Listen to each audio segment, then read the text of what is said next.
loading again. So the investment bankers are, I don't know if you want to be that part. Okay, some of them work in the primary market.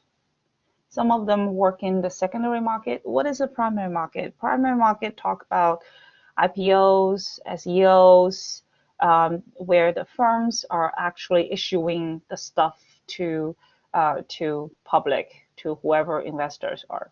The secondary market then are what people are trading between themselves. So if you're talking about a hedge fund, a money management, those are secondary markets. If you're talking about IPOs, SEOs, and those are the primary market. Those are bond issuance and selling. Those are all like that. Okay, so for investment bankers, after 1999, okay, so well, it was by law separated that the commercial and the investment banks function, they had to be separated until 1999. Okay, so somehow after 1999, the law has changed, and then the investment banks, the large investment banks, becomes independent from the commercial banks, and on the other hand, the large commercial banks increase their investment banking activities. They are pressuring the investment bank's profit margins. So what happens in the last crisis is a lot of these get reversed. Okay, look at what happens in 1999, right? So in that area, all the commercial banks was like, oh, that's lucrative. I want to do that in IB thing. I want to do that investment banking thing, right?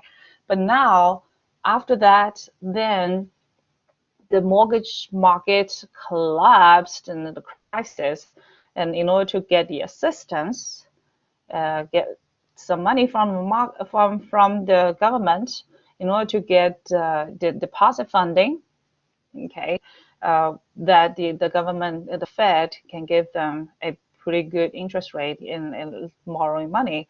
A lot of these investment bankers are actually become commercial banks again.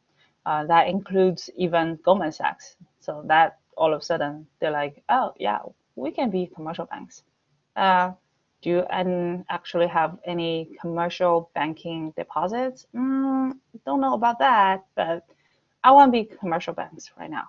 Okay, so that happened during the crisis.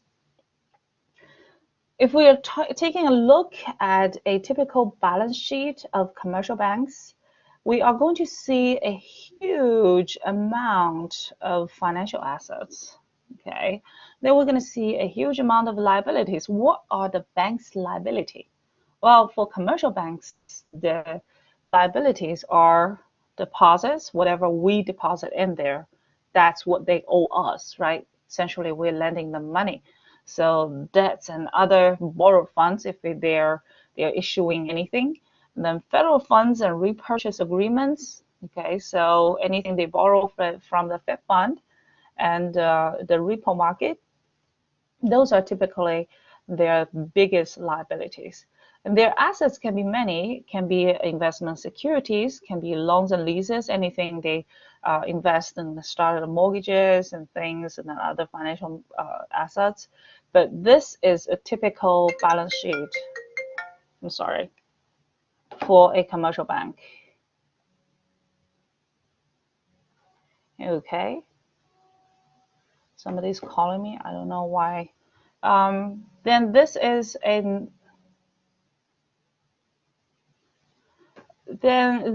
non-financial bank balance sheet. We can see that the total financial assets is only half of it.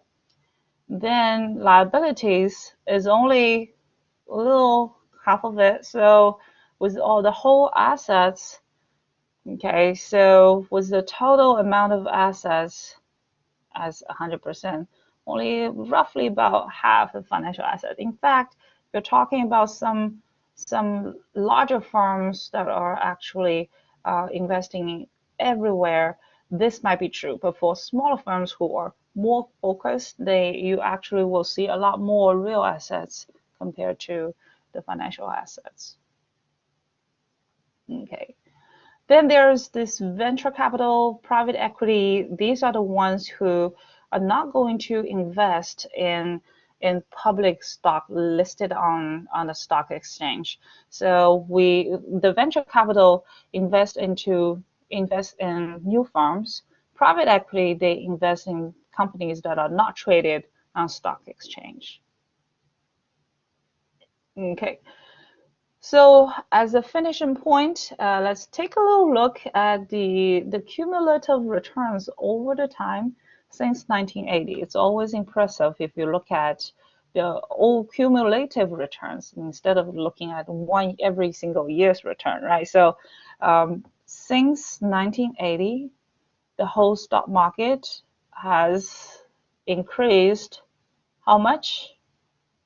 Almost 50 folds, right? So over the time, it does earn you some money, especially after the crisis. We can see that it's been going up and up. Well, there are many reasons for that, and we're going to talk about it later on in the semester.